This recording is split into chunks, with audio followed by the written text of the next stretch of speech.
Welcome to the Date Your What podcast. And today we're excited. We've brought on a special couple. There are some people in your life who just make such an impact that you rip the ass out on three of your favorite pairs of slacks.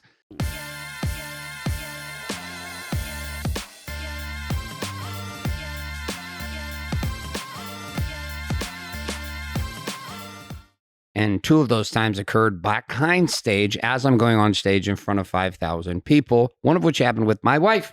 And she was laughing her ass off, not supportively, laughing that I had ripped my ass out on my slacks. Now, you might ask yourself, why do you continue to rip the ass out on your slacks? Well, it's really simple. I hired a trainer who guided me to get glutes. You know he did not have an ass. It was like embarrassing. I just found out that we're going to put it all in the air now that he used to get his pants tailored because his ass was so flat. This is true. Pancake. I just thought maybe genetically it wasn't in his cards. Well, it is in my Daddy's cards. got a donk now. Wait, before we go, we got to introduce him though. Oh yeah, welcome to the show. Why not talk about donk right out of the gate? This is my trainer, my coach, my guy, Carter Montgomery, Miami, Southern Florida. Hit me up on the DMs in Instagram a year ago when I was training for my first fitness competition. Asked if I needed some help with posing. They'd be happy to help. And I never respond to anyone's DMs on Instagram. I have thousands of unresponded, don't talk to anyone. But for some reason that day, I felt connected to who he was and it just vibe felt right. So I was like, cool, hit him back. I think we're on a FaceTime like a day or two later. Where? And then we went from posing and then we went into my first show and it was about 6 weeks out. And I was not following the diet. I was just eating a lot of chicken and rice. And Danielle said, you're not going to be ready. I said, I will be ready. She said, there's no fucking way you're going to be ready. You call Carter right now and tell him you're all in. 4 weeks out. Do you and you're not remember even trying to cut. We sent the video. Like that night, I think. He was having like 3 bags of rice cakes What's a day. I wrong was with like, it? you can't do that. Like, There's nothing wrong with it. Just in a whole cup of rice. I was just, I was Garrett just took the concept of being a bro and he just embodied it in his own way. It was bro life You at were the like, highest. I'm a bro now. I'm a bro. I eat chicken. I eat rice. Back the fuck but off. I was like, well, you're doing a show. We gotta start the cut. He's like, I'll be fine. I was like, okay. He's like, what do you mean I am dieting? I haven't had a burger all week. Exactly. Well, I probably had a couple of those. And a few ice creams at the nighttime. Yeah. So Coach Carter, as affectionately known, right now works with over 65 of our most powerful guys in Warrior, and that number is continuing to skyrocket, and he has 100% results with every single guy to the level that it's actually terrifying how quickly our guys who are already disciplined following his programming, his science, and his game. So you can learn more about him. We'll put all the tags here in the show. But we actually got Carter here with his beautiful wife for a different reason. It's not to talk about how big his shoulder cap is or how impressive his back is or his abs or his ass or his quads or his calves or how impressive your wife's body is. You guys both are like the little Barbie Ken of Miami. So we're here to talk about relationships. And so we're going to dive in with relationship question number 1. Ready? What hit us? Okay, Alyssa. Who saw who first? Who wants to answer that? That's you, girl. Get it. Who saw who first? Did you see him first? She see you first? Who was the first one striking with the eyes? Well, Carter and I knew about each other for a really long time because we both started in the bodybuilding competing world as teenagers. Oh, wow. So he started competing when he was like 15. I moved to San Diego. I started bodybuilding competing when I was 18. Oh, wow. And we were both the youngest, like in the industry and around. So we were both like, I see you. Like, so we always had this respect for each other. I didn't think anything of it. And then a couple of years down the road, we finally met after following each other on Instagram. And it was super corny, but we went to the same gym and right next door was Chuck E. Cheese. Oh. So I tagged Chuck E. Cheese. And then he tagged it one day and I slid in his DM. Let's just be real. Oh, that's funny. So wait, did you guys live in the same city at the time? Oh, okay. Yeah. So this whole time though, this view, so you know of each other.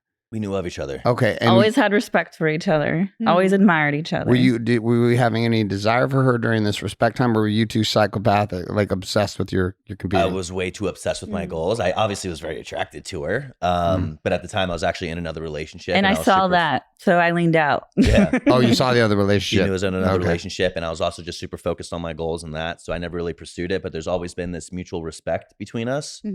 And that just is kind of where everything blossomed, is like we were just friends, saw each other kind of from a distance, and there's just, again, this mutual respect, and it blossomed into this wonderful marriage we have now. So now you two, like we just found out. I mean, I just got to hug you for the first time, like 2 nights ago. No, last night. No, tonight. Yeah, it was last night. It was last night. It's only been a day. You guys staying at the house now? Not even 24 hours. Not even 24 hours since we've seen you physically for the first time, but it doesn't feel like that. And data I was not aware of that was dropped last night is you two are both in your 20s still. You are. Fucking insane. Okay, so but you started so young, like even in like bodybuilding and that, like it's like you said, you're the youngest, like that we're kind of doing that. So you almost in a way have like grown up together, because it's like Totally. When did you meet her? When you were like, how old were you guys when you actually officially met? Like 21. I just turned 21. Okay, but then you knew of each other even before that. Yeah. Okay, so we tried the friend thing, dating thing, and then it just wasn't the right time multiple times. And everything happens at the right time. And we both had to grow so much before we were actually ready for each other. And I remember telling him vividly, I was like, I'd date you, but I'm not ready for you. And then I went into another relationship, which I had to learn some lessons from. He had to continue learning lessons from his 10-year relationship. And then we both went on a path of complete healing, like spiritual healing, inner child healing. And I was like, it's okay if I don't get married for another 10 years or I find that person. I just want to focus on myself and heal. Then we ran into each other, and then he confessed his love for me. So how old were you guys at that point? Like when 24. Okay. So you had gone, when did you decide to go on this healing journey? Like, was that like a conscious decision for you? Like, or was that some people you knew that kind of brought you into it, or what? It was a conscious decision for me. I've always gone towards that more like healing spiritual path. And I was at the point where I was like, things don't happen to me. They happen for a reason. And I wanted to look at these patterns and cycles and really dive in and take responsibility for my life. So it's when I chose to take responsibility for my life that all of like these goals that I really set for myself started manifesting in reality. Wow. That's when I won the first pro card in wellness. That's when I met my husband. We always say met because it's like I feel like we actually met each other's souls then. Yeah, like you knew of each other, but like So you slide into the DMs. This is at 24 or this is 21? Carter knows how to slide into DMs. He's sliding into my DMs. What's crazy though is I don't. This was 2020. He's like, I don't DM girls, and I DM'd you back. I don't, but I also like don't DM people. But she was the one who was like, you should just like message these guys, because I saw him. You posted a picture of you posing, and my exact message was you. I was like, bro, you look great, but you pose like shit. Please don't go on stage like that. And I think that's what caught your attention. And me sliding in your DMs worked. Hey, listen, here we are, baby. Me and Alyssa both are a part of this. So how did you find? Did you guys, were you following Garrett or were you following both of us? And then like. No, so which is crazy. This is for everyone to hear that a year later we were sitting here on this podcast. But basically what happened is we got married like 6 months prior. And my dad passed away when I was younger. So I never really had like a male influence in my life. So I didn't know how to be a husband. I didn't really know any of the steps to take. So I just like dove in to try to learn everything I could. I came across the Date Your Wife podcast. And that's how I found both of you guys. And finally, after a couple episodes, I was like, maybe I should follow this dude. Followed you. And then that's when you just started that competing journey. And everything blossomed from there. So it's pretty crazy. It's quite, they found us on this show. Now you're on it. I know. Literally like a year and a half Really? later. Oh. Yeah. Crazy. It's amazing. Okay, so we're coming back to the DM slide in. So your response is what? When she slid in my DM, she said, why'd you steal my tag or something like that? And I don't even remember what I said, but I think I tried to play it off like I didn't. Like, I knew he was the original copying me. one, but I totally got it from her. I'm the funny one. And she is the funny one. And then to be honest with you, the conversation kind of like died out from there. Like we'd like stay in contact, support each other from a distance, but there wasn't really like much of like a lot of communication or like hanging out or anything like that. No, we worked out together. And then I had never had a TV. I just never watched TV. It wasn't my thing. And my grandma's like, you don't have a TV. And I was like, hey, Carter, do you want to buy a TV with me? It was our first date. Wow. We go to Costco and bought a TV. So you bought a TV on your first date night and you come back and did you put it on the wall? I didn't put it on the wall because I was like, I can't see her again because I'm like madly in love with this chick. And it's definitely like not the right timing for anything. And that's when basically 2 years probably passed. So were you in a relationship at that time? We broke up for a very short period of time. And then I got back into that relationship. It was one of those like stop and goes for. But you already knew Alyssa was it. Yeah, I never had a girl that I admired as much as her. I respected as much as her, and I never like put a girl on a pedestal like I did with her. And there's just like this overwhelming respect and like admiration for her that just like without even knowing her that well, I just had it, and it was just like, dude, there's definitely something special about her. I didn't know what it was in the beginning. It wasn't until we like call it rekindle, like when we actually like started talking, that I was like, I'm definitely in love with this girl. And that's what I told her. I was like, I'm in love with you. I want to take this seriously. And I told him we had to hang out as friends first because I was protecting my heart because I wasn't ready. Were you in a relationship? I got into a relationship after him and I first kind of met. And that's when I told him I'm not ready for you. And it's because I liked someone else. But it's okay because that relationship, it was a very toxic relationship, but that is what broke the cycle for me to really like dive into my healing and dig deep into my childhood trauma, because I realized that I attracted that relationship because of the relationship dynamics with my mom and my father and those things, and just really digging to that root cause.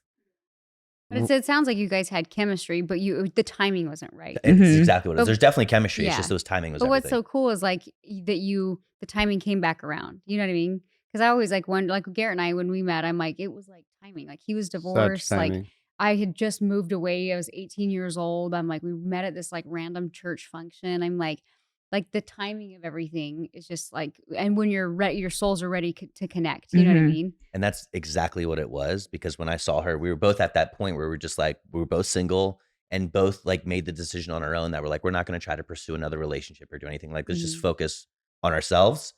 And then that's when we met, and everything was just like legit, sparks flew. And then it just blossomed from there. Yeah. Well, here's the deal. I've only been around you two together in person. And like the energy that bounces back and forth between you two is real as shit. We're around a lot of people that are full of shit. And we're around a lot of people that are not full of shit. And the people that are full of shit tend to get not full of shit. They're also really freshly married too. So. What, you've been together for 4 years? Yeah. 4 years. How long have you been living together? So almost 4 years. We moved in together after like 2 or 3 months of dating. Okay. We were both like, this is stupid. We just need to live together already. So you basically, I mean, that's why I asked, because I'm like, it's not, you might officially just got married, but you basically been married for like 4 years. Yeah, for sure. And like taking the life, how long you two have been alive, 4 years is a significant amount of your dating time. Absolutely. I get it, like, Garrett. We're 100%. Young. I keep having this thing because I'm like, yeah, I mean, Carter's my guy. We're like the same age. Yeah. And then I'm like, I could be your fucking father. I could legitimately be your father. I could. I mean, I had Parker at 22. Let's see, you're 29. No, how old are you? I'm 20 years older than Carter. About to be 29. Oh, okay. I'm 20 years older than Carter. 19. I just feel so much younger. I feel so much younger, and he's much older. It's the muscles. It's the gray. It's the gray nose hairs. We call it salt and pepper. Exactly. Okay, so you guys move in together, and you're starting to be in this relationship together. What is the vision you're having in the beginning? Did you guys even see each other being married? Was this like something you're like, we're going to be together forever? 100%. Or was this like, I remember vividly telling my friend Joshua, he was like, you need to go in this relationship, because I was having my hesitations to protect my heart. I was like, you're right. I'm going to marry him. And that was it. That was it. And he knew too. The same for me. I just knew she was too special to not treat her as my wife. Like, she deserved nothing less. Like, I very much could have just had fun and we just like did our thing and just like whatever. But that's when I told her, like, I sat her down and I said, I care about you too much. I don't want this to just be a fling. I want to take you seriously. I want to date you. You're very special. And are you willing to do so? And she basically said, I need to spend more time with you. And the cool part is I was an in-person trainer at the time. And COVID was happening. So she didn't have a gym to train at. She was training for her pro card. And so, of course, I was like, hey, you come train at my gym, because private gym, let's go. She came in, but she, for a couple months, just watched me train my clients, just kind of saw me like interact with people and just me kind of being like my natural state. And she says that's ultimately kind of what made her fall in love with me. It's just how I am with people. Yeah. I loved seeing him in a different environment. Yeah. Seeing how he's respectful to people and how they receive him. Because I feel like it says more about a person from how other people see them. So I got to see him through everyone else's eyes. Oh, wow. Yeah. I think it's fun to, like, I tell Garrett all the time, I love seeing him in his element, like whatever you're passionate about, it's very like sexy. So like when he's like training and speaking on stage, I'm like, wow, like I'm like kind of like just Totally really impressed, you know? So it's fun to almost like sit on the sidelines and like watch your man and be like, oh, and like he's so into like his speaking or he's so into his clients. So it's like, it's fun to like see them do that, you know? Absolutely. And that's probably why we connect so much, because you play the way I play. 100%. Which is just like all in to the nines. Let's fucking go. Value, value, value. Let's go. There's just no other way to do it. Yeah. You know? So the fitness game, you two were both in it as competitors and pros. What had you pursued just the physique part of like even teaching other people, training other people? Like what was that? Was that always part of it? No, it's not always part of it. So I used to work at Wells Fargo. I used to be a banker, which was great for bodybuilding. It was a controlled schedule. It was consistent. Everything was great. But I just knew that like I wanted to make money in fitness, and I went pro thinking that money was just starting to start getting thrown at me and all this stuff happened. But you turn pro and you realize that's not what it actually is. You need to make a business out of it. And that's when I stepped into personal training, and I was training people in person, and I loved doing that. And she started her online business back in 2017. And so she was coaching people for a long time, always doing the online space. And for me, that was such a foreign thing. Like he actually asked me business advice when we were friends. Yeah, because I was like it. He wanted to start his own online fitness coaching. And I was kind of one of the first in San Diego to really blow up on social media. Were you a personal trainer too? And never in person, always online. Yeah, I started it in college, and then I graduated college early because I knew I could do this and I could build my own online business and make lots of money. Who sparked you to go the online path? Did you have a coach, somebody back in the day that was like gave you the nudge to go that direction? No, it was more of like an inner calling. I was actually studying hotel management and hospitality. I worked at like 5-star resorts since I was 16. And I saw that path for myself because I've always loved being in a position of like service and giving people like a valuable experience and making a difference. Yeah. So while I felt good doing that, and I just started pursuing this fitness passion for my own personal goal, people obviously start asking you for advice when you look good. Like, how do you do that? And I was like, I could actually change lives on a really larger scale. So I started sharing my fitness journey on Instagram, and then I cultivated a following, saw other women offering online fitness coaching services. I was like, they're no better than me. Yeah. Why not me? Well, there's a lot of unqualified people coaching on fitness. Like, very much so. Yeah. That you're like, what in the world? So, and that's what actually encouraged us to team up together is because we were just so tired of people getting the incorrect help, because even with diet and exercise alone, you can really hurt someone. And I was like, it's a disservice if we don't help people. Yeah. Because you guys are both passionate about it, and you've like gone through it. Exactly. So knowing she had the experience in that industry, and had the reps in business, going to her as a man, this can be difficult at times for guys.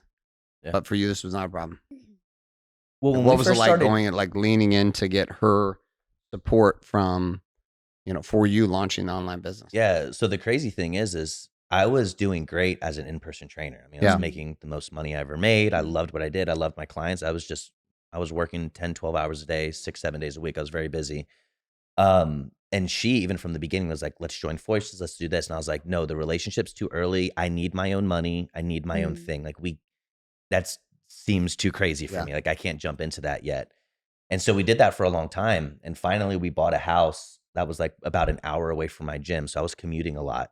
And she would like send me pictures of like her and the dog, like laying in the grass or like at home working. And I was like, I can't be gone every single fucking day anymore. Like I want to go spend time with her. And that's when she was like, come work with me. Like, I'm like, quit your job now. Quit your job. And I was like, I told her, make X amount of money and I'll quit my job. So she did it in like 2 weeks. And I was like, no, hit this number and then I'll do it. And then she did that in like the following 2 weeks. And I was like, oh, fuck, she just proved this. And I said, you know what? He's like, you just made half my year's salary in a month. And I was like, this is time to go. And so I jumped in full speed with her. And there was never like an ego thing from it. Again, it was always been like this respect and admiration for her. And so it's more of just like let me learn from you. Let's do this together and let's just like build our fucking empire. And that's exactly what we've been doing, And that was always the goal, just build our empire. Together. Together. Exactly. So this is difficult, meaning it's difficult to work with your spouse. Very difficult. Are you guys doing like something together right now or individual? Like it's all together. Oh, it's all together? Yeah. Okay. So this is going to be challenging because you're like, where does the line of my lover begin and my partner begin? Just because we can't work together doesn't mean that. No. Because here's how it will work. So Danielle will come to me, business. All right, we've got our business hats on. Okay. And then all of a sudden she's like, you can't talk to me like that. I'm your wife. I'm like, okay, that's how I talk in a business meeting. You're like, I'm your wife. You need to respect me. I was like, did you just pull the fucking wife card on me? Like right here?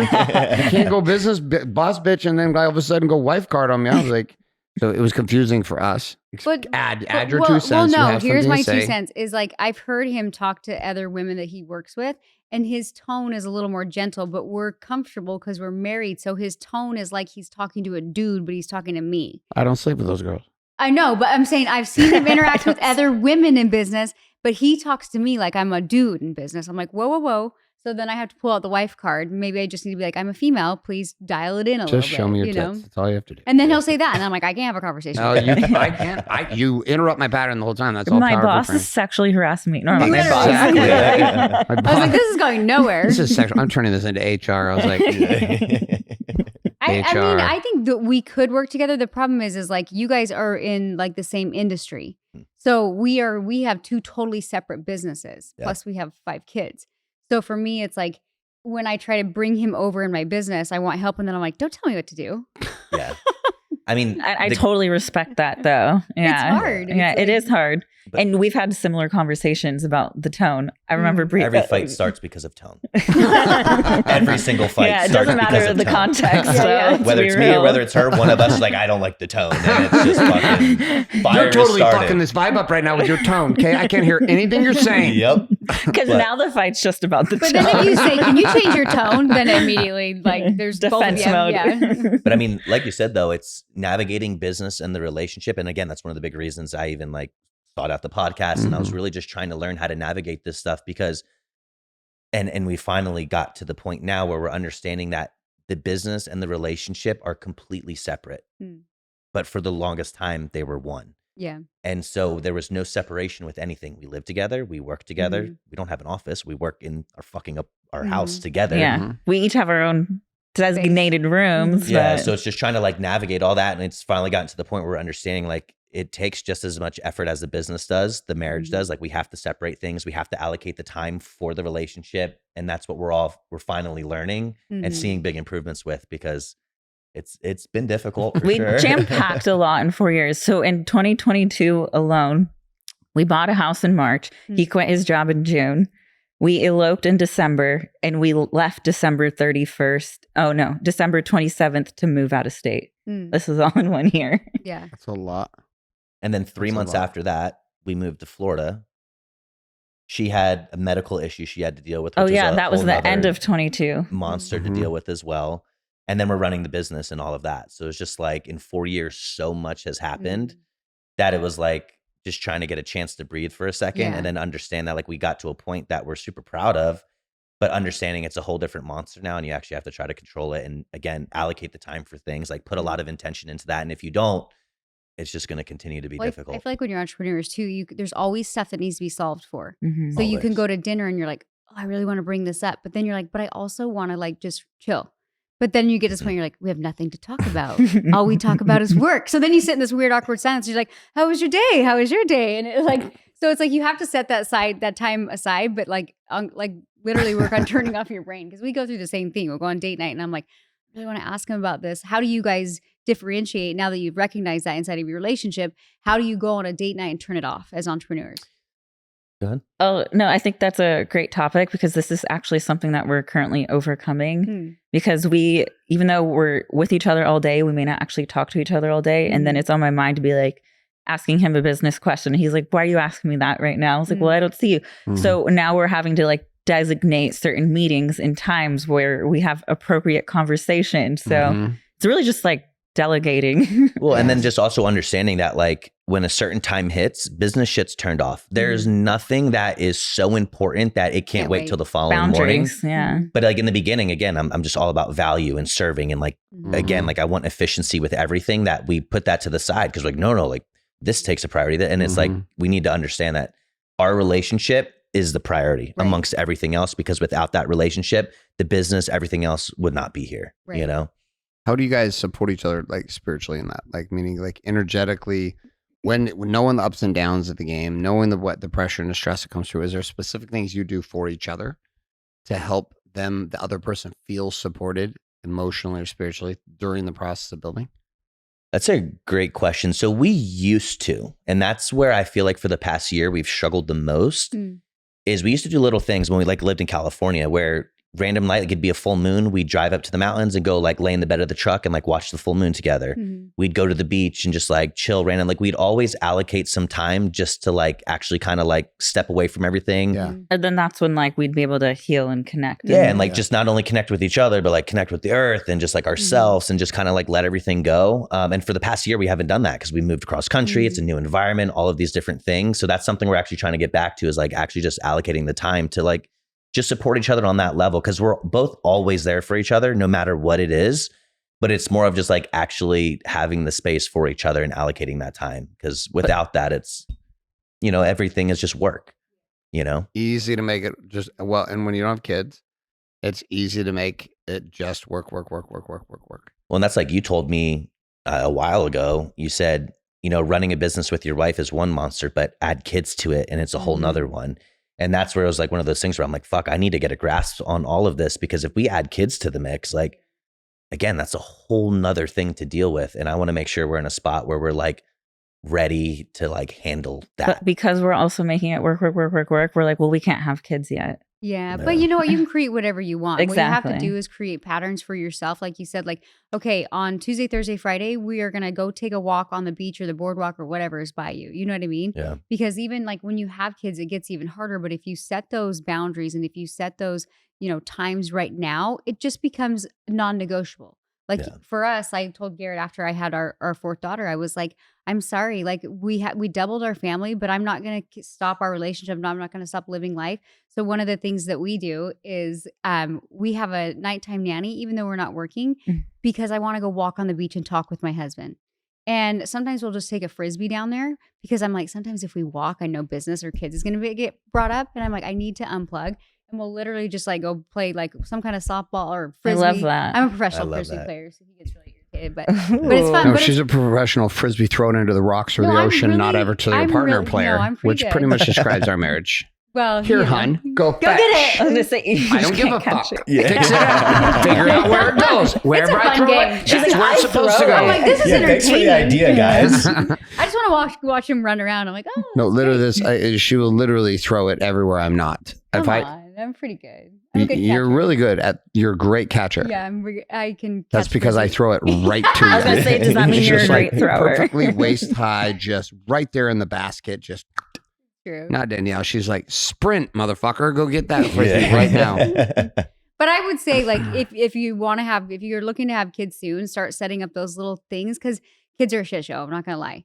And if you set those up now, it'll just be a priority for you then. And you no matter what goes on, you'll make time for it. You know, like us with our date nights. We'll go on date nights like twice a week, no matter what's going on. We're like, bye. Like, we could be super, super busy, but that's been one thing that's like helped hold us together, is physically like going out and going to dinner and just like connecting and talking. We've made some of the biggest moves we've had just on those like date nights, even if it's something like down the street in our sweatpants, you know? So Yeah.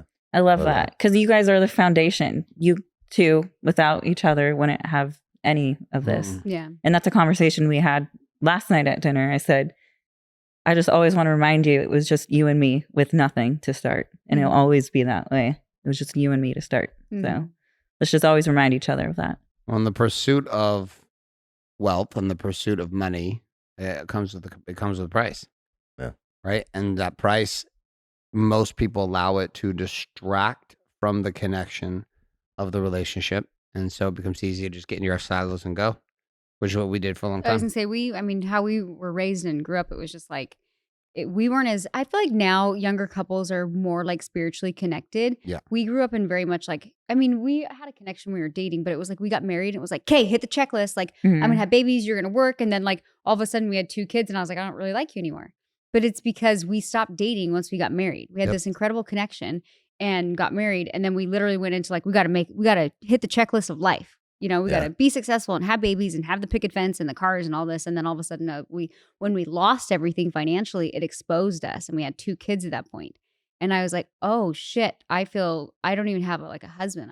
I felt very alone and stranded. And we didn't work on our relationship when we were early married. So now when I speak with young couples, I'm like, you can't ever lose that. And when you feel it drifting, you have to make a conscious effort to come back to that. Because if you add kids to the mix, for women at least, I thought my second baby, I was like, oh, I'll just have another baby. That'll give me purpose, only to realize I was dying inside of my marriage. And now I love my kids, right? But the reason I had my second daughter was because I was lacking purpose and connection with my husband. And I thought a baby would fix it. So just that's why a lot of people have that second child. I've learned it's crazy. First baby game is like a rocking game for everybody because it's different for the woman. She's making the baby, her body's changing. Husband's like going to the desert. That's Parker right now. He's just like going into the desert. There's a 25-year-old with his fiance who's pregnant, and like he's guys panicking. Like switch though. Like, he goes to, he's doing what every guy does. Yeah. The minute you get pregnant, you're gonna be 5 times the producer. But the guys go into this protective mode. They're like, switch, well, it's crazy because it's funny you told me that before, but I felt that the minute we got married. Yes. The minute we got married, I was like, there's this fire inside of me that just straight up awoken the man inside of me. And I was like, it is time to fucking go and get after life and provide this woman everything she fucking deserves and build this life that we want. And I can only see how kids can only be a massive catalyst to that.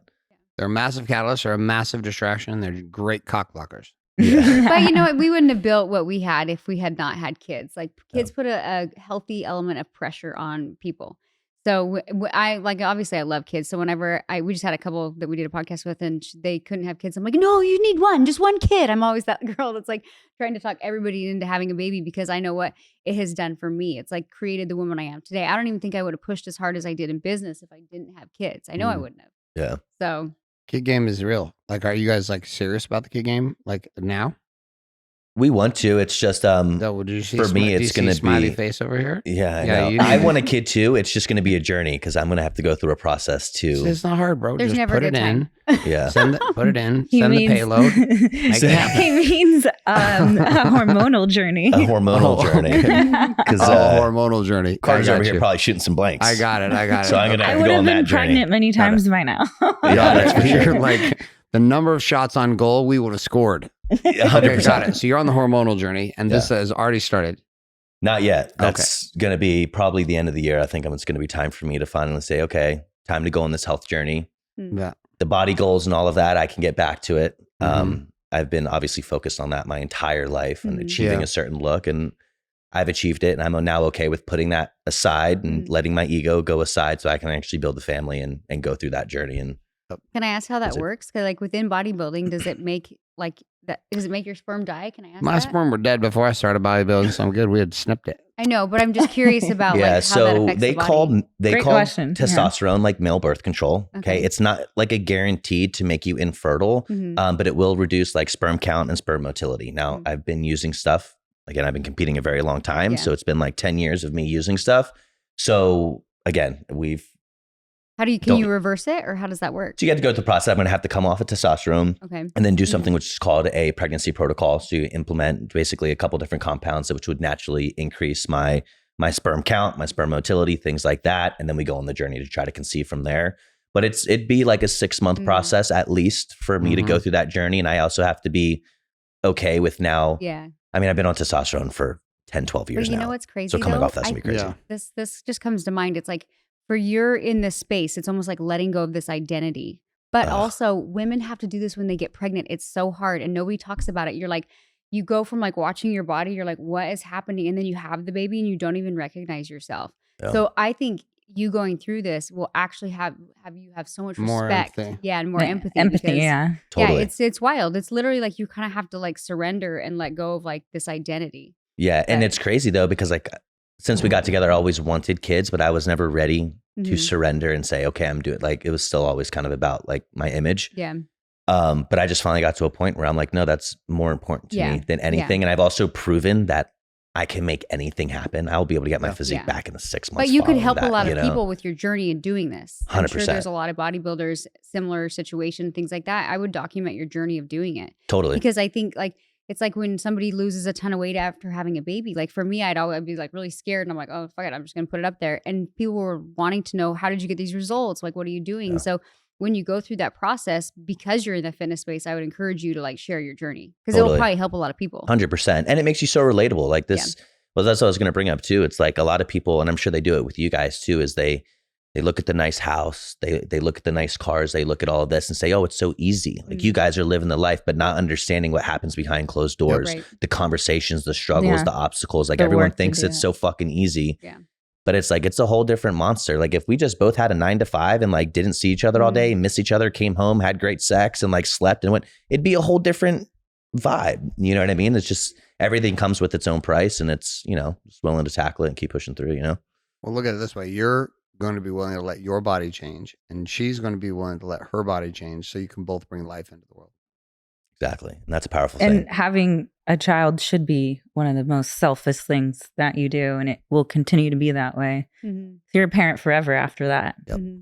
Yep. Well, it's like Keith. I mean, Keith says women don't divorce husbands or don't divorce children. They divorce men. Yeah. Yeah. Like the kids are in it for like life, right? Yeah. With it. And like the commitment. I've watched Danielle get pregnant 6 times and she's had 4 births and I was blown away at all of them. I passed out during one. Did you really? They gave me the epidural and I like all of a sudden heard this thud and I was like, what are you doing? What are you doing? Wait, you like straight dropped? Which birth it was that? Ruby, my second one. Well, I went into labor at like midnight and he grabs a Red Bull and he's like, I'm ready, babe. And he didn't have any food and like, and then they're like, we're going to take him down. I'm like, you're not taking him anywhere. At the time we were broke and had no insurance. I'm like, no, you're going to sit his ass down right here. I'm like, what are you doing? He's fine. Give him water. He's fine. On his face. So as I'm sitting on the delivery, they have him into on a bed next to me. That's awesome. That's a great. Did they prop your legs up too? Yeah, make you feel like you're involved. They were checking to see if I had a cock and balls. Yeah. Did you really just pass out? The funny thing is when I went to deliver Ruby, like when I was ready to push, they go, the doctor goes, you sit down. Like I got up to come over. He's like, no, you stay in the corner. Because I'd already got a problem and distracted the delivery team because I was passed out on the floor. Yeah. They're like, this is her show? Exactly. We started taking her energy. Well, I remember the look. I'm laying on a bed next to her and she rolls over. She got an epidural in her back and she looks at me. She's like, are you serious right now? I'm like, I also, that was a really rocky time in our relationship. And I wasn't sure if I liked him that much. Oh, wow. That was like was actually this guy. very... That was when we were losing everything and I was like pregnant and like, yeah. Danielle could have, if Danielle had big cash in her, she'd have just pushed the baby out, cut the umbilical cord herself and told me to fuck myself. No, my second baby was the only reason I think we stayed together. Sure it was. I don't know if Garrett, we've shared this on many shows, but he had an emotional affair when I was 9 months pregnant with my second daughter. And he comes and he tells me and I'm like, what am I supposed to do? I'm like having your baby in 3 weeks. And at the time I was just like very like kind of numb and like in a weird way when he told me that I wasn't surprised or cared. And that's when I was like, why am I in this relationship? But it also like, because I was in a very vulnerable space where I had just had my second baby, I was like, well, I'm a hairstylist and I don't know what I'm going to do. So even though I'm in a vulnerable space, I'm like, I felt like I owed it to my children to try to repair this. So, but if I didn't have my baby and I had other financial income coming in, I'd probably been like, okay, see you later, you know, but. And go fuck yourself for sure. But I mean, obviously it worked out. We had 2 more kids and we built this life. So I'm glad that I stuck it in. I think like I said, we were just raised in like a weird environment where I never was like taught to, like, it was like, we were just taught to grind and like not like you didn't have to work on your relationship. Like that's what our parents demonstrated, you know? So totally. I think for us, immediately after we got married, we got to experience firsthand when someone we love like go through a divorce with a freshly turned 1-year-old and 5-year-old, and that gave us so much perspective. That was so hard. So yeah, on that note, that's actually I didn't want to be specific unless you were. So we moved to Tennessee a week after we got married. So my brother was living out there. A month of us living there, his wife leaves him. And so I have my brother, my older brother, in my arms crying to me about his wife leaving him. And I saw a lot of the red flags. I was seeing stuff that was going on. But now here I am a month into marrying the girl of my dreams and trying to enjoy that and be happy. But at the same time, I'm seeing my brother's relationship crumble right in front of me. Right. And it was their second daughter's first birthday, like the day after. And it was just a fucking emotional whirlwind of like trying not to let that affect our perception of anything on us. So it definitely was like a crash course on like, hey, we need to make sure we prioritize us and do all of the right things so this doesn't crumble, you know? And my parents divorced when I was like 3.5. Oh, wow. So I never got to experience like a mom and dad together. So to me, it's just really important to never allow that to be an option. And him too. If you're all in with each other, it doesn't have to be an option. Right? All in for us is like a couple different, there's a couple different topics. There's like the ability to communicate, the ability to be intimate, and the ability to have deeply passionate sex. And then what wraps all that up is to be able to actually feel connected at like a soul level with the person you're with, right? Which tends to eclipse or come out of those other things. Here comes the big question. Do you guys sleep naked? That's so funny. Or do you bundle up in North Face jackets? No, we do sleep naked. I sleep naked more. Okay. But we do sleep naked, but like we cuddle like a motherfucker. Like we are always cuddling, like it's always that. But yeah, I mean the sleep naked thing, like once or twice a week. But other than that, is that the wrong answer? No. I think Garrett, what he's getting at is he secretly wants me to sleep naked. And I'm like, I have a 5-year-old that comes in our bed every night. I was naked and they both came to the bed last night. Oh my gosh, yeah. That's what I'm saying. Like I definitely sleep naked more. Once they've turned 6, Garrett. Yeah. Goodbye. You know what's so funny? I think for me, it's our like dog and our cat will like sometimes jump in bed, but they'll smush me, and I don't know. I feel weird naked like that. So as long as they get kicked out, away. We had an old weenie dog, and like. Not to go into too much detail, but after I was like, how long have you been sitting there watching us? Like, I was like, what in the world? So our dog will leave. Really? As soon as she hears us making out, she's like, she gets out and goes to the other room. Our dog will sit on the corner of the bed and just watch. She was old. She was so old though. I don't think she could get off the bed. She like literally, I was like, we have been Chloe? rallying. I mean, we're talking teenagers can hear us next door, like the but the room wiener dog is still at the end of the bed. I was like, it's rocking, everything's going, like the show is on. She looks up like, you guys done? She's just sitting. Well, we don't even know she's there, and we get done, and we're both coming. Like, we look over at the dog just sitting there staring at us. I was like, a dog literally just got a front row seat to a great movie. Okay, so where is sex as a situation for you two? Like when you like look at how your sex life is, how would you describe your sex life? But we're starting over here. We're the guys always have a typical answer. Well, today I literally said, "Oh, this was a new position." There we go. I like it. It was a creative weightlifting session. Still like session. a young phase, I feel like. I like it. Okay, so it's creative and it's fun. Like for you guys, like is it natural? Like are we still in the natural phase with each other with it? Like it's something comfortable. But the reason we ask is a lot of couples we're talking to are like been married for 20 years. And half of them have gone through deep spells of dysfunction sexually with each other. And you're young enough in it. You probably haven't fucked it up real bad yet. But it comes. Like it happens. Babies get born. Things like change and shift. But for now, like what is, let's look at it this way. What's like your philosophy or your way of thinking about sex with each other and intimacy? I think sex is a massive component to a healthy and successful relationship. And we've always like prioritized that. I would say it's never been an issue in terms of wanting each other. It's always been the communication piece. Again, I didn't marry. I was with for 10 years, the girl that I lost my virginity to. She's like the 3rd or 4th girl that I've ever been with. So for me, it's just learning how to navigate a lot of things, trying to understand a female, understand what she likes and all of these things that I didn't know how to communicate in the beginning.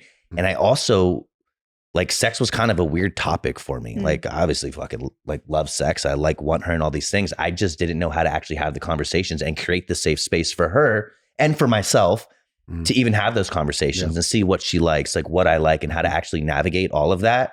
And that's something that's always kind of been like a work in progress. And I feel like we've made a ton of progress on. But like, that's really been it. I mean, sex has never been an issue. It's been incredible. I love her. And it's never been like, we don't really go through dry spells or anything like that. It's just continuing to make sure we're able to like keep elevating it and prioritizing the communication to create that safe space for both of us to do what we want, have what we want, and know what the other person wants. Do you feel like you get too busy though, that sometimes you forget about it? You're not 100%. In that phase. Absolutely. Because sometimes I'll notice like a disconnection with me and Garrett, and I'm like, it's been 4 days. Okay, that's why. you know? Yeah. And you're like, that's exactly what it is. I mean, it's the work from home. We have the business together, this and that. I'm tired. Yeah. It's 9 p.m. and I don't want to talk to anyone. I'm just going to lay in bed. But that's why we love traveling. And like, even if it's something simple, like going to a hotel, hotel sex is the best. Yeah. So it's like always trying to make sure we at least allocate the time for that. Cause like, even just like the pets, like, they're the fucking cock blocks. Yeah. You know what I mean? Yeah. And that's why like I'll get mad at them because I'm just like, oh yeah. You're like, I'm shooting you in the face. Well, I would encourage you to like, even if you end up having kids soon, like still travel, because that's like one of the things that we do. And we were talking about this before the show. It's the one place where I feel like you kind of can like leave home at home. You know, and you're just really like with each other, and it's like so present, and so sex and everything is just natural and frequent, you know? And so it's crazy because you get home and you're like, how did it become 4 days? But it's just like life and business and you're tired and whatever. But on vacation, you have nothing else going on. So for me and Garrett, like we travel probably like, I swear we travel like every other month, like somewhere at least. And those for us are like really good reconnecting points. In fact, when we went to Greece, we were so busy the month before. I'm like, oh, this trip came in like such perfect timing. But we'll go from the vacation sex of like 2, 3 times, 4 times a day, and like on vacation wild, and then we'll come back into regular life, and regular life hits us and our kids and our dogs and our businesses and life, and it's like, I'm like, I'll see you on Saturday. Like, and I'm on like 2 cc's of tea every week, going to bed naked, so I'm ready to go whenever. She walks by, I'm like, and she's like, I'm so tired right now. I can't believe it. I'm like, I'm gonna cuddle you naked right now. And you're like, why are you, what's going on down there? I was like, you know what's going on down there. Why does it feel like there's a stick in my back? I was like, well, I'm just trying to cuddle you. The problem is for like women, I will say this, like if I don't feel like my needs have been met, like if I don't feel like he's emotionally like seeing me, even if it's just like asking me how my day was or doing little things for me, like I'm less likely to want to like almost like I'm like, I'd rather go to bed. But if I'm feeling like seen and heard and he like comes on to me, I'm like, yeah, you know, but that's like one of the things I think that men and women like struggle with is like, for me, I'm like, if I don't feel connected, it's less frequent, I feel like. Is the same for you? Oh yeah, we completely resonate with 100%. That. I'm like, well, you annoyed me earlier. Yeah. So I'm not feeling it. It's also super cool and that's why I think these podcasts and having these conversations are so crucial, because what you guys just said about like, hey, vacation's great, but then you come back and life kind of happens. I almost thought it was a problem, but it's very nice to hear that it's kind of normal. Like we all struggle with that same shit where it's like life happens, you get busy, there's so much going on that it's not just us. It's like a life thing, you know? I mean, we had the wildest 2 days in Vegas ever. It was like just a giant sex explosion of amazingness. But I love that like, this one time we came off a vacation and Garrett said the same thing. He was like, I feel so disconnected. And I was like, babe, it's not always going to be like Bora Bora. Wow. I'm like, so you need to like have some grace for yourself that you just had like 4 back-to-back events. You're feeling a little bit disconnected, and that's fine. That doesn't mean we have to sabotage and let this disconnection. Yeah. I'm like, okay, you had 4 weeks of hustle. Like, okay, let's go take a trip to Cabo, or let's like take a date night and let's like reconnect. And what we used to do in the past is he would work. We'd have these like dry spells or whatever. But then I became resentment, and then it was hard to get back on track. And 1 month turned into like 6 months. And then all of a sudden we're roommates. So now it's like, it's something that I recognize, but I love that you just brought that up, because that is how life is. You just have to not let it go for so long to where you're like resentful to your spouse and annoyed. You're like, wait, where are you? I need to reconnect with you. And that's one of the things I love about her is like the communication has always been so like open and honest. Like if we're either one of us are doing anything that's disrespecting the other person, causing any kind of resentment, like we will always communicate it. Even if it's a tough conversation, maybe there's some yelling, maybe there's some arguing, but like we will always make sure we get our point across. And even if the other person is defensive, like we'll always allow the other person to get out what the fuck they need to say. And that has allowed us to at least like, even if it takes us, you know, a couple hours to really like digest it and understand. It's really no more than a day. It's like a couple hours. It's like we're going to bed, cool, happy, cuddling, kissing all over each other. Like resolving it. Yeah, exactly. Well, if you can figure this pattern out now. Yeah. And you just figure out what your game is together sexually. Like, what do you need? She couldn't acknowledge what she needed. I mean, as far as I was concerned, we were dating. We've been together for probably 15 years. before she actually admitted that she wanted to have sex. Like she wanted to fuck. We were married in like a Mormon upbringing where it was like taboo to have sex. Like it was just like you get married to the one guy and that's what you do. And so we had like crazy chemistry when we were dating and then we got married. I'm like, well, this is weird. But then I'm like, he's the only man I've ever been with. We had to like learn how to have sex with each other. So for me, it was like I had to like, well, we went through this weird phase. Like I told you guys where we were super disconnected. So I had no desire to like, I was just like, whatever. It was just like, I didn't really I wanted to have sex, just not with him. Yeah. So it was rough, you know, we had to like, I always tell people, I'm like, we kind of like raised each other. I met him when I was 18. You know? So. You did grow up together. Literally. But I think kind of like you too. Like, I mean, in a way, I mean, you guys you knew of each other for a long time, but it wasn't the right time and it wasn't the right time. And then it was the right time. And that was like that's what we went through. But a lot of this came back to a couple things. Number one, we weren't communicating our truth fully to each other.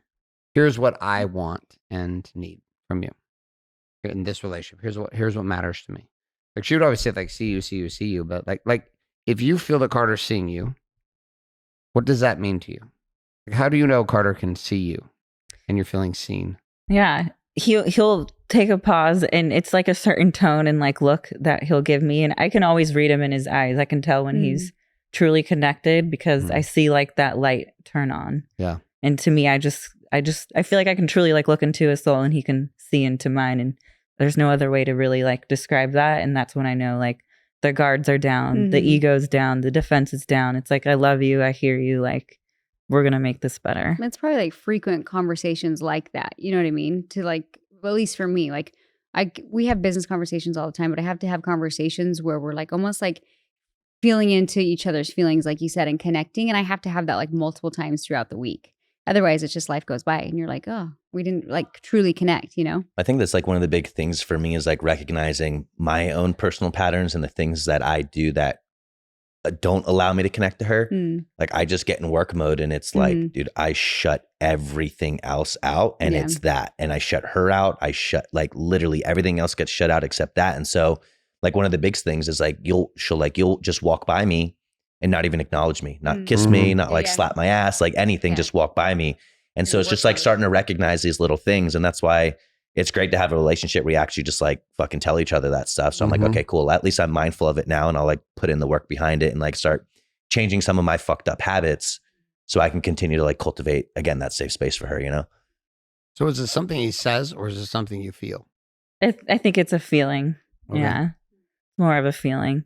But if we notice that we need to like regroup, I'll be like, let's go to the beach. Let's go on a golf cart ride. Let's go on a Harley ride. Like just, you know, it's a Tuesday afternoon. Let's just get away for a second. And then we'll be able to like chat or just not say anything at all and just kind of be in our own element. And then we'll be able to like reconnect again. I think it's common though for men to like get in that zone and it's just like in their DNA. And so I think it's, at least for me, I feel like it's my responsibility to make him see me. You know what I mean? So it's, you can say he doesn't see me, but at the same time, I'm like, I have to almost like bring him back to earth. Does that make sense?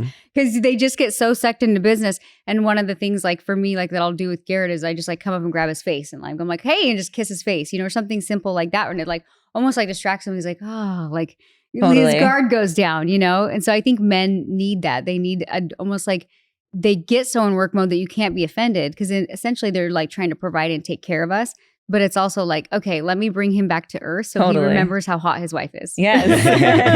100%. I do walk by naked in his office. No, I'll come into the office naked. While he's on calls. And be like, that's hey. just funny to do. Yeah. I like it. I think it's beautiful. Danielle will do that with like, she'll do that with tits. Sometimes she'll do that and like pull her pants down. I just think it's funny. I'm like, I'll see him on a serious call. I'm like, wonder if this will work. I'm like, oh, it still works. Yes. Of course it does. It's funny though. It literally is the only thing that'll fucking snap me out of it. I'm like, yeah, fuck everything else. What's up, honestly, babe? Men are so easy. Yeah, I know. It really is that simple. Yeah, you guys are the complicated ones. We could not get away with the same move. Yeah, we if don't want you to walk. Locked into your game, and I've tried it. I walk by. I'm just like, hey. Like, I'd be like, what are you doing? She's Put that away. No. Okay, so inside of that container of connection around sexuality, also being able to tell each other the truth. Like, it's a big one. So where are you guys at with the truth conversations and being able to tell you, like, literally, no matter how hard the truth is, being able to actually talk it through? We started that so early on. I think we had so many hard conversations early because we didn't feel ready to expose ourselves for everything that we are. And we knew from the beginning we had to do it right and just share everything that we possibly could with each other, even if it made each other feel uncomfortable. And so because we started our relationship that way, and we had to continue to make decisions to choose the relationship, to be like, okay, now we're ready to really pursue this. Yeah. That telling the truth is so easy for us. Like there is no dishonesty between him and I. Like I can truly say from my heart, I've never lied to him. And I know he can say the same. So I think what's hard for me, and I was telling Garrett, is I, as a woman, it's not like I'm dishonest, but I don't want to ever like rock the boat or burden him. So sometimes I hold back my feelings. So in not sharing my truth, I'm just holding back. And so that's like something that I have to work on if like I'm angry or like this is going wrong with business or I'm just like sad or whatever. Cause I'm like, I know he's had a hard day. And so I would like shove that down for so long that like a couple years ago, I was like, I feel like I'm like dying. Like I need to tell you, I need to like express my thoughts and my feelings and not feel like I'm burdening you. Yeah. And also like men are fixers. So I wanted to be able to share something without him being like, well, let me fix you. I was like, I know, I just need to talk. I need to like talk this out, you know? So I wouldn't say I was dishonest, but more than I would just say I withheld the truth of how I was feeling. And inside it was only hurting me and causing resentment towards him. So I'm like, okay, I can't live that way anymore. Well, absolutely. The withholding game never works. Yeah, but that was just like my nature. I was just like, nope, I'm the strong one. I'm just going to focus on the kids and the business. And I don't want to, like, I just wanted to be like the perfect wife. But inside of doing all that, I was like, okay, I'm not sharing how I'm feeling. And that was actually affecting our connection too. So I was like, okay, so it's scary to share your truth. But if I don't share how I'm feeling, then I risk our connection. So because you're assuming that he can't handle like your emotions because you don't want to disrupt it. He's very reactive. So I've kind of in the beginning of our relationship. Getting better. I would share something and my tone was not very nice. The fucking tone. We know how the tone goes. And so then he would tsunami and blow up. And so then I didn't feel safe to say anything. And then he'd say things like, well, you're just being a nagging bitch. And I was like, I'm not trying to be a nagging bitch, but I am pretty fired up about X, Y, and Z. And we did this for so long in the beginning of our relationship that it was just, I stopped feeling safe to share because I was avoiding some kind of conflict or fight. And then I realized like I had to take accountability for my tone. I had to take accountability for how I said something. And so it didn't come across because I was like, sad, I don't want to sound like this naggy bitch. I'm not meaning to, you know? So I had to kind of work on that inside of me. And then inside his tone and his reactivity got a little bit better. Improving. Do you guys do therapy at all? No, but we just decided that we're going to start. Yeah. Good. Just to help navigate the communication piece. Because that's the thing is like, we don't have a problem sharing the truth. I don't have a problem being honest with her. I have a problem hearing the truth. Again, like I just have a warped view of a lot of things. And it's just like, sometimes I have a hard time hearing the truth and understanding that like, it has nothing to do with me. Her past, anything has nothing to fucking do with me. And so I need to put myself in a position that I can actually receive her truth without me getting so emotionally fucking charged from it. You know what I mean? Yeah. Which is a fucking that's literally the hardest part for me is that. And then you're both defensive. Yeah. Yep. And then you train each other to be defensive whenever someone brings up one another's feelings. Yeah. I think too, like therapy is great. Now I used to think it was if like you're broken. And now like I realize I waited so long to ask for help that I had so many battle wounds and so many triggers with him. And so now we always like promote it. We're like, think of it as like you have meetings with people. It's like a working meeting in your marriage. It's like having a sounding board so that you guys can get through these tough conversations and that you don't build up years of triggers and resentment that's unnecessary. So now like we even we're telling like Taylor and Parker, we're like, you guys are like having a kid. Like this isn't because you're broken. Think of this as like maintenance on your marriage. Cause like it's not going to get any easier when you have a kid, you know? I also like kind of get giddy about the fact that like walking into like couples therapy, like holding my wife, cuddling on the couch. Like when I think of couples therapy, I think like two people sitting in separate chairs, like all this toxic energy. But I'm like, it'd be great to just like fucking walk in there, like, hey, we're doing fucking awesome. We just want some help. Learn how to communicate a little better. Sometimes you'll have battles and then sometimes you'll be like, oh, that was fun. Like, it's just like, it's almost like a date. You're like, it was a fun date when honestly, you got to talk to somebody. We feel so good after a fight. We're like, God, that was stupid. What were we doing? What did organized fighting? I imagine it's like therapy is like going into the octagon with like giant padded gloves and you can punch the shit out of each other. But everybody's good. Nobody got any bruises, no bloody noses. There's a bunch of motion. Well, a whole lot of flailing going around. I will say with Garrett, there's sometimes we'll get done with therapy and he'll be like, I feel great. I'm like, I'm kind of wounded. That was a lot. Like, why did you just dump on me? So, but I also think that your personality is like, and men's personality a lot, they just like, they can go off and yell and then like 2 minutes later, like, I'm good, babe. And we're like, I'm not good. I'm still processing what the hell just I saw. Like I just saw a tornado. I don't even know what just happened. Like I need a minute.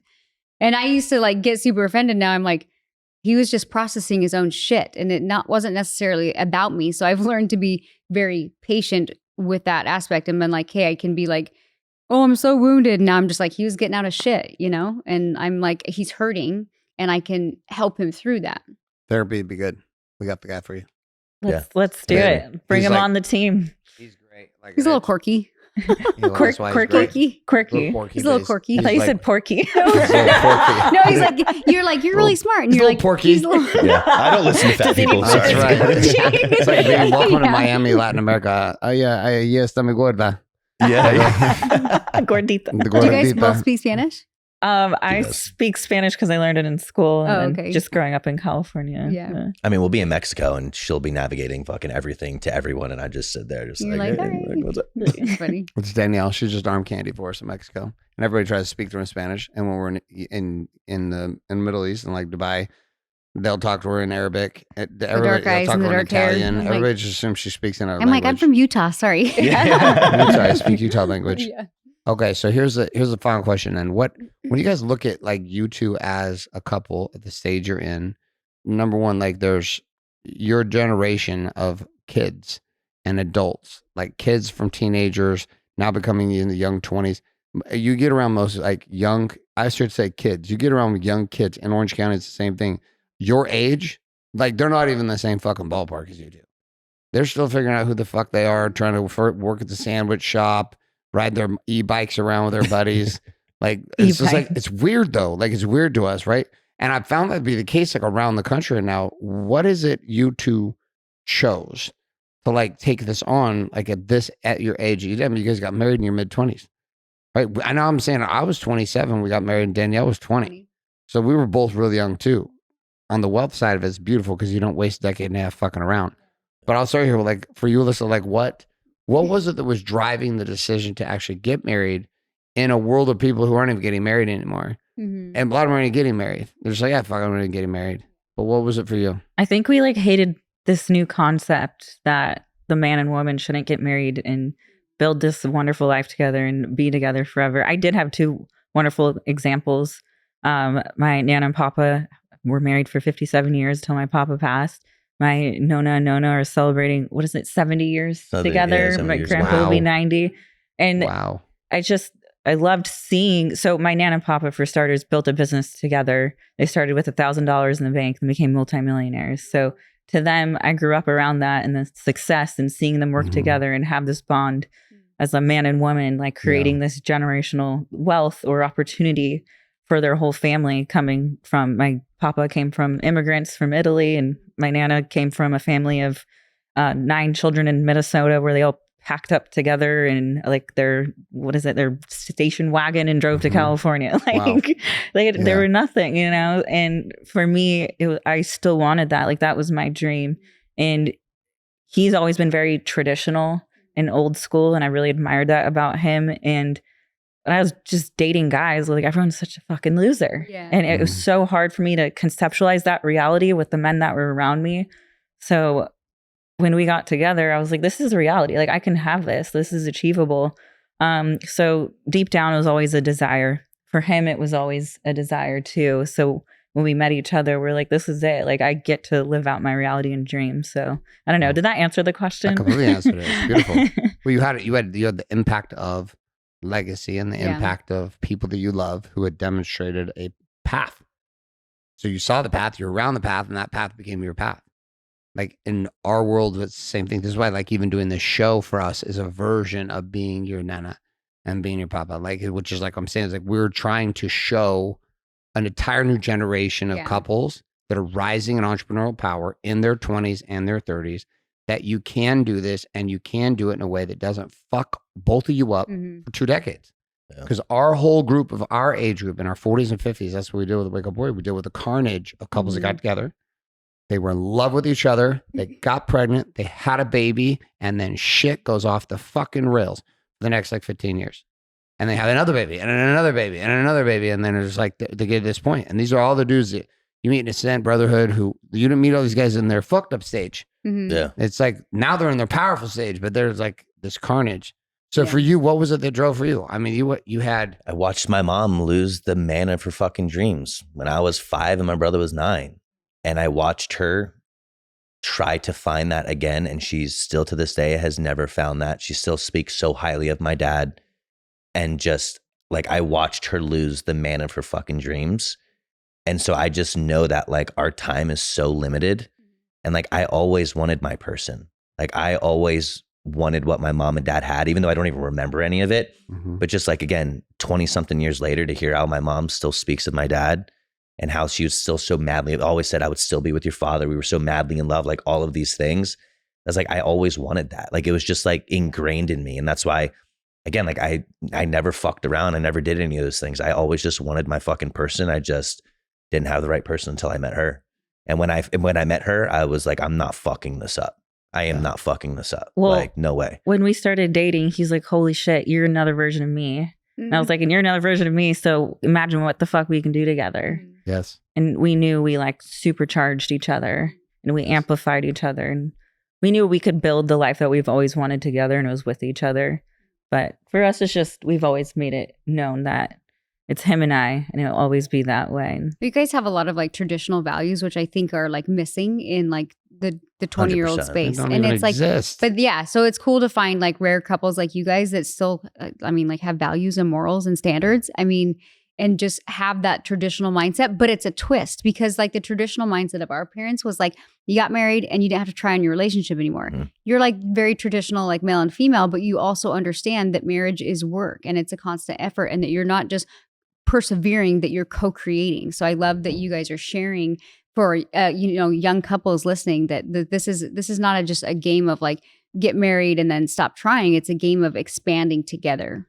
Yeah. And I mean, like, it's also when you meet that person, like we're talking about like that desire to provide, like when you meet your person, you don't want anything else. Like you don't want to fuck around. You don't want any of that other shit because like you have your person. And she completely opened my eyes up to like what's possible in this world. Like again, her grandparents built an amazing life for themselves, but even her, like we one of the first vacations we ever went on, we went to Maui and we went to like the Grand Hyatt right there in Maui. And it was like this beautiful place. They had fucking penguins, like all this beautiful shit. And I've never once been in a hotel that nice, experienced anything of that level. And she introduced me to that. And I was just like, whoa.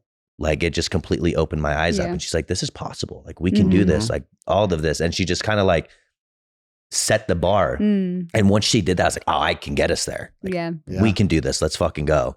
Yeah. And it's just completely altered, literally just completely altered my reality. That's why I always joke. I would always joke around with Garrett because my family grew up in abundance. But then also like I always tell Garrett, I'm like, you're my workhorse. I knew you'd get us there. Like I saw something in him that I just, even though we met with nothing, like I knew he was gonna take us to the top. You know, I saw that in him. I was like, okay. And then same thing, he was exposed to my family and my lifestyle, and he's like, whoa, I've never thought this was possible for myself. You know.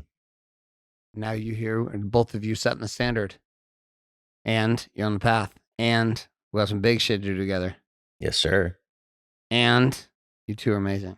Aw, you guys are amazing, and you inspire us truly, and we do admire your guys' marriage and relationship and how you are as parents and how you show up with so much intention in every aspect of your life, even if it's messy or chaotic at times. Like it's reality, but it's like beautiful chaos, and you make that chaos beautiful. You can make it so fucking ugly, or you can make it beautiful and you love it and you wouldn't have it any other way. So seriously, a huge congratulations to both of you guys, and thank you. Well, you guys are both on the path.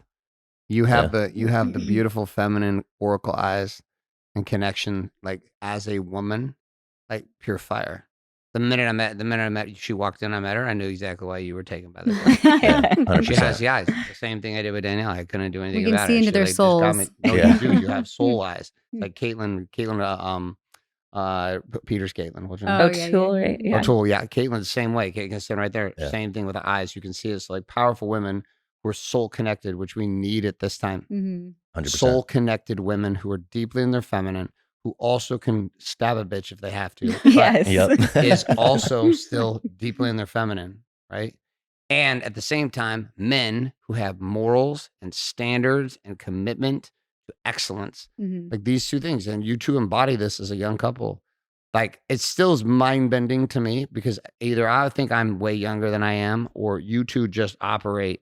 You operate in a way that's just way older, like decade, 15 years older than what you are. You run just as hot as anybody in the 40s we run with as a couple, which is a good Just to be clear, we didn't think either of you guys looked like you were in your 40s. We didn't. I was like, do we need Botox? Do we need stem cells? No, I thought you guys were early 30s, just in your maturity levels. I wasn't like totally. That's why when you said you were both in your 20s, so I was like, oh, cool. 28. And he'll be 29, just to clarify. Yeah, we're clarifying. We're all practically 30. But to chime in on what you said, though, I think one of the most important things, especially for all the men out there yet listening, especially the younger men, is be a fucking student. You have to learn. And if you didn't have an example or anyone that you can learn from, we live in a world where you have access to everything at your fingertips. This podcast is one of those things. Fucking learn, soak it in. Because if you don't, you're just going to fuck it all up. Yeah. Learn from other people's mistakes. Yeah. Like it's the best way we can do it. And again, we live in a world where we have access to all of that. So there's literally no excuse. Beautifully done. So where would they follow you to? Or where would you like them? Where, if I wanted to hear more about either one of you, we're going to put all that in the show notes and stuff too, but like just here verbally on the show, what do you think for you, Alyssa? Where would they find you? Yeah. My Instagram is Alyssa Rose Wellness. And then we're actually just put together our own podcast studio. So yes, you did. You have a name for the show yet? The Ascend Podcast. The Ascend Podcast. Yes. I like it. Okay, so this is happening. So we'll be able to find that in iTunes. Yep. In the podcast directories. Okay, cool. And where would they reach out to you for personal training? Good old Instagram, baby, at Carter Montgomery _. That's where you can find me. Our business is The Ascension Fitness. So you can go on there and see some insane client wins. If you want to see all the people that turned into beautiful humans, you can find us there. Ascend to beautiful humans. Ascending to beautiful humans. And I am one of those journey. that have ascended because of the rising size of my lats. Yeah. And glutes. And my glutes and my pants. Hey, girls like nice butts on men too. Pancake ones. Danielle didn't know she wanted handles until I got handles in multiple places. From the back, you didn't look like you worked out. And then you got a bum. So she never told me this one time. I always thought I was a savage, only to look back now and go, that's a skinny bitch. SpongeBob. Literally, now my guys like send me photos. Coach, I was watching a video from like in the homestead course from like 3 years ago. I didn't ever think you were a skinny bitch, but you were a skinny bitch. I was like, I know there's no going back. So hey, that's the goal. Get so big, you make that old version of me look like a skinny bitch. Well, I'm gonna make this version of me look like a skinny bitch. We're on a road to 250. I got 25 pounds to go. I got to eat more carbs. I actually got my hunger back. I want to eat a chair right now because you cut my carbs out of like 2 of my meals. Told you I was trying to get that appetite back. It looks like it worked. It's back. Eat the chair now. Eat the chair. So, hey, listen to the show. You know our deal every single week here at HY Podcast. Share it up. If you got some value from it, there's other couples that need to hear it. There are couples every single day that are desperate and falling apart and needing to know that they're not broken and the things that they're facing are actually quite normal. And one of the tools we use to help out couples like yourself are the tools of Warrior's Way. You can learn more about the Warrior's Way, get a free trial today. Check it out by going to warriorlaunch.com. These tools are not for everybody, but for the people they are for, well, it's life transformational. Thanks so much for being here. We'll see you guys next week here on the